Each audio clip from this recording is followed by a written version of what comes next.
జై కుమ్మర జై కుమ్మర జై కుమ్మర జై కుమ్మర జై కుమ్మర జై కుమ్మర జై కుమ్మర జై కుమ్మర జై కుమ్మర జై కుమ్మర అందరికీ అర్థమయ్యే రీతిలో అచ్చ తెలుగులో రచించినటువంటి మా కుమ్మరి ఆడపడుచు కవయిత్రి మొల్లబాంబ 586వ జయంతిని పురస్కరించుకొని పిలవగానే ఇక్కడికి హాజరైనటువంటి ప్రజాప్రతినిధులకు ప్రతి ఒక్కరికి పేరు పేరున బొమ్మల రామారం మండల కుమ్మరి సంఘం తరపున వారికి ధన్యవాదములు, కృతజ్ఞతలు.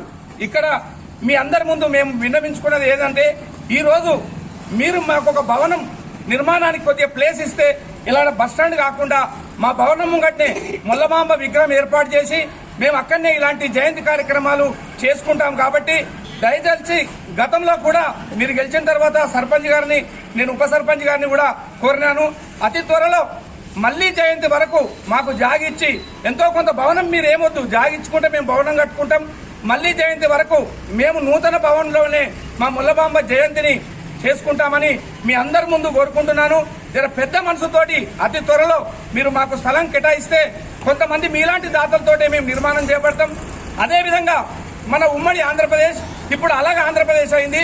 ఇదే మొల్లబాంబ జయంతిని అక్కడ చంద్రబాబు నాయుడు ఆధ్వర్యంలో, అక్కడ ముఖ్యమంత్రి ఆధ్వర్యంలో ప్రభుత్వం అధికారికంగా చేస్తుంది. దయచేసి మాకు ఎలాగో రాజకీయ నాయకులు లేరు, మాకు ఎవరూ లేరు, ఉన్నది ఒకటే మాకు మొల్లబాంబ. ఈ మొల్లబాంబ జయంతిని కూడా రాష్ట్ర ప్రభుత్వం అధికారికంగా చేయాలని కుమ్మరి సోదరులమంతా ప్రభుత్వాన్ని వేడుకుంటున్నాం. మళ్లీ జయంతిని ప్రభుత్వమే అధికారికంగా నిర్వహించాలని మరొకసారి ఈ కార్యక్రమానికి ఇక్కడ విచ్చేసిన ప్రతి ఒక్కరికి పేరు పేరున ధన్యవాదాలు తెలుపుకుంటున్నాం. జై కుమ్మర జై కుమ్మర జై కుమ్మర జై కుమ్మర జై కుమ్మర జై కుమ్మర.